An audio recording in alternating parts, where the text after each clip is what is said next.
Kadama gwe bakoledde pate keeke ne bagiwandiikako bye bye gundi ng'ate yakakola mu kiyumba kya boosi we emyezi 2 gyokka. Awo waliwo question mark, waliwo akabuuza okusinziira ku mwana ono byannyonnyola. Bw'oba tewalabye vidiyo eyo gendayo ogirabe. Ngenda kubaako bye njogera ku vidiyo eno naye nsaba naawe beerako by'oteesaawo mu comment section tube nga tutambula ffenna. Ngenda kusooka nkuzeeko emabega katono. W'obanga ojjukira omuwala gwe bayita Salima, yali Babirye Salima, omwaka gwali gwa 2022 oba 2023 bwemba seerabidde bulungi mwegyo emyaka 2 omuwala gwe baali bayitanga Babirye Salima. Sitole ya Babirye Salima yagowinga viral. Era nzijukira bulungi nali omu kwabo abaakola okunoonyereza ku nfa ya Babirye Salima kubanga keesi eyo baali bagituleetedde mu ofisi yaffe ng'omwana ono abuze takyalabika. Twagezaako kukola okunoonyereza ne tutuuka okutekisingira boosi wa Babirye Salima. Boosi wa Babirye Salima yasooka nga n'atulimba Salima ali bulungi nga bw'atuweereza bu videos. Bwe yakwata emabega nga bali bulungi, omwana bamukoleranga zipate, omwana yalinga in good terms with her bosses. Omwana ono bwe yafa bagezangako okulaga nti omwana akyali mulamu naye yali yafa nga batusindikira videos ze baakwata emabega ng'omwana tannafa. Mu kulemerako ennyo nga twagala okwogera n'omwana ku video call kubanga omwana yali takyayogera na bbaawe ate nga baateranga okwogera almost buli lunaku. Twagenda okumala okukola okunoonyereza nga Salima yafa. Okiwulira? Naye embeera gye baalingamu ne mukama we bakwata video weegendereze nnyo omuntu akukolera zipate ezo nga bw'akukwatakwata video naddala mu nsi y'Omufirisuuti. Vidiyo ezo nti ne bw'anaaba amaze okukola ekikyamu zigenda kubeera nga evidence oba obukakafu obulaga nti baali bakwagala nnyo era baali tebasobola kukola kabi konna. Tuddeyo ku story yo n'omukyala. Omukyala mu vidiyo ze annyonnyola nti ebiyumba byonna byatambuddemu bagezezzaako okumutta n'asimattuka. Era yannyonnyodde n'agamba nti y'omu ku abo abaali bayitambuddeko ku sitwiiti z'omu Saudi ng'ali bute nga bwe yazaalibwa ku lunaku lwe yasimattuka okufa. Yasimattuka okufa mu kiyumba gye baali bagenda okumutta nga bamaze okumwambula bagenda kumusalako bulago. Waliwo akabuuza. Annyonnyola ennaku gy'ayiseemu yatusuubiza tuwa part 4. Naye mu part 4 yagambye bw'ati nti omukadde ono waali kati bano abaamukoledde pate mulwadde wa mutima era nti omukadde yamugamba baakamulongoosa emirundi 3. Baakamulongoosa emirundi 3 kyokka still akyalwala. Era omwana agamba omukadde oyo alwala ono omukyala yamubeerako ng'amuddaabiriza. We baba baleese pate ng'eriko bye gundi ate ng'omukadde ono nti yasoose kumusaba before pate ng'amugamba nti nina olugendo lwe ngenda kumalayo mwezi mulamba waali mperekeddeko. Ono yagaanye bugaanyi. Kati ne balemala ne baleeta keeke eyo ne bakola ne pate ne bamuwa ebirabo. Abasinga twamugambye mu comment section eriyo abawalabu abalungi balungi bakusiime bakwagadde bakwaniriza naye ate nga keeke eriko bye lwaki yabaddeko welcome. Singa yabadde amazeeko contract ye twalibadde tugamba nti abamusiimye abakoledde bulungi oba okuleka omukyalo ono bw'aba atugamba nti ye wa kampani nga baali baamugula emyezi 2 gyokka nga gye yazze okubakolerako amaladde ku kampani era nakyo kiyinza okuba ekituufu ti munnange baabadde bamusiima naye bw'aba nga si wa kampani bano abakola emyezi kuba ate era omanya n'emyezi oba wa kampani omanya nti boosi waakuguza emyezi bwe giti era baali badde bamugamba kubanga agamba nti ali in good terms n'omukadde ono yali badde amubuulira buli kimu nti twakugula just emyezi 2 kaakati omaliriza oddayo ku kampani bakoze pate eriko bayibayi naye tebaamubuulidde bayibayi yaaki adda ku kampani adda Uganda eyinza okuba nga bakoze pate eyo nga bo bamanyi bamusibula forever.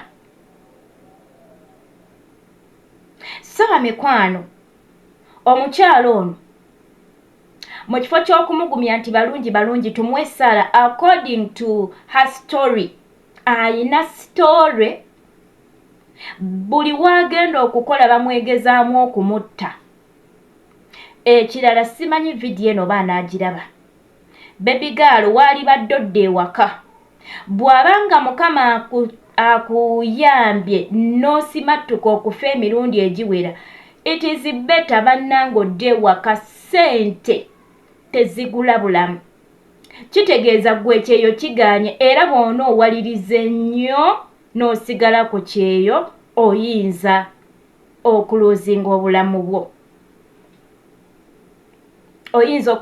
obulamu bwo andaba ng'olaba vidiyo eno oyogera ki ku nsonga eno ku sitori y'omuwala nga ye wagiwulidde na biki byazaayitamu buli waagenda beegezezaamu okumutta ng'olowooza ki nga tiwunnawo kati ne waali obunkenke bwazze dda first of all omulenzi w'ewaka yali amusaba omukwano era bwe yagaana munnange okwebaka n'omulenzi n'alufuula olutalo era kati agamba bali kabwa nango kubanga yagaana okwebaka n'omulenzi oyo naye agamba abasigadde waka abafamire balyokke nze nange nabadde mugumu oba oliawo nga ggwe naye nga ngamba lwaki keeki yabaddeko bayibayi kati nga mbigattamu nga tebijja mukadde yasose n'amusaba nina olugendo oluwanvu gye ngenda kumala omwezi mulamba wali tugende ffenna biki n'agaana nti ne baleeta keeki eriko bayibayi kati mu party 4 yagambye omukadde mulwadde wa mutima era mukadde yamugamba baakamukola sajjare emirundi 3 ogwolowooza tebabala mutima gwa munnaffe ono ate munnange abawarabu abo obalaba babeera nga abamu abasinga families oyinza okwekanga nga mu famire gye yasimattuka ogwasooka nga bakolagana banaera emitero this kanambulula ekintu kino omuntu asobola okugula e Uganda boosiwo nga yakuleeta nga yayina ekikye kyayagala okukola kati bw'otuukayo n'ogwa mu pulaani ze ne balaba ng'oguddemu n'olemerako jjukira companies ezo ziba zibimanye ebimu bane tetujja kweka bintu bino companies ezimu ziba zibimanyiiko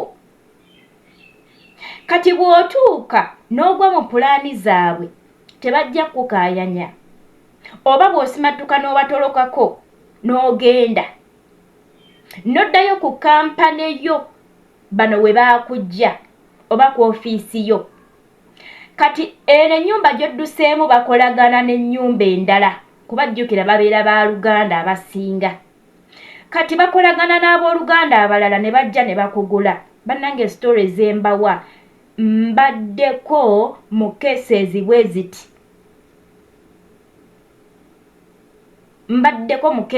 ziti nga nze handolinga kati ono wa famire bwajja n'akugula obabeeramu bakolagana n'eri gye wava era bano balina makinga sure nti kye baali beetaaga era kikolebwa kati nabo obagwamu n'odduka n'ogenda era kampani n'oddayo ku kampani era bagenda kusindika ow'ennyumba endala gye akugule. Naye jjukira buli lwe bakukima babeerawo n'obukodyo obupya, babeera n'amagezi amapya, babeera n'endowooza endala luli wabagwamu kati bagenda kukireeta batya? Kati mukwano waali badde ng'omukyalo ono tumuwa amagezi gakudda waka. Simanyi bbanga ki eyakamala ku ddungu kubanga yanyumiza ku biyumba byatambuddemu naye nga yonna asimattuka kufa. Era eyo kye yasembayo ndowooza okusimattuka alyokadde wano waali yeeyo gye baali bamwambudde nga bagenda okumusala. Era mu sitole yagamba nti baali bamaze omwambula bamugalamiza bagenda musala. Kati omu mukyava agamba kangende ndeete ejjambi ennene kana akaso katono tekajja kusobola. Mukama n'amuyamba naye agamba tamanyi butya bwe yabasimattukako n'adduka n'atambula ku street ze Saudi ng'ali bwereere nga ne poliisi temukwata ng'ali bute nga bwe yazaalibwa. Era yagambye nti alina sitooru ennene naye tasobola kubyanjululiza byonna kubyogera nga tannava mu nsi ey'Abafirisuuti.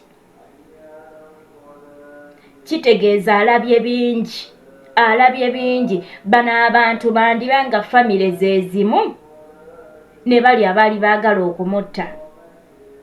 Jjukira omuntu asobola okupretendinga. Bawadde example y'ababiri Salima. Baboosi baali balina kye bapulaninga okukola omwana oyo. Y'ensonga baakolanga bupatepate bamwagala babeera bonna we bamukwata bu vidiyo nga bo babala nti singa omwana ono afa bagenda kubanga beekwasa era nga balaga evidence nti twali tuli in good terms n'omwana twamwagalanga. Kubulire wakabeerako ew'omuwarabu nga muli kabwanangu dhani omuwarabu abikkako akukwatakwata bu vidiyo akola bupate mukwano sometime babeera balina kye baazibiikiriza nti akabi konna nga kakutuuseeko balina evidence eraga nti baali bakwagala nnyo baali bakuyisanga wa family. Bosi wa Salima yagamba bannange Salima abadde nga sister wange ng'era mwagala naye omwana yafa oba nga si be baamuta obanga tebaalimu oba tebalina kakwate mu kufa kw'oyo omwana Salima.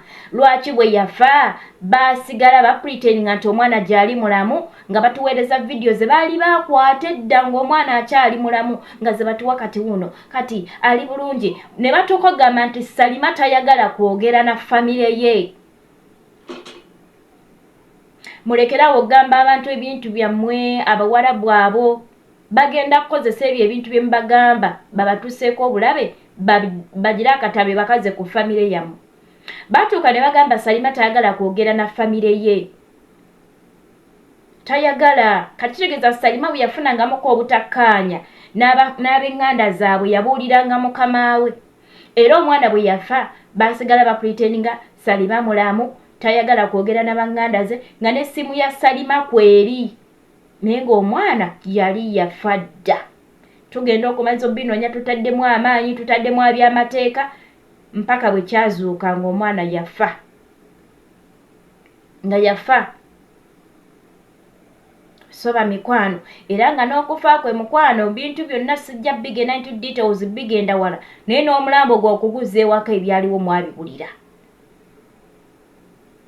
kubanga time yatuuka nga baagala omwana aziikibwe ku ddungu.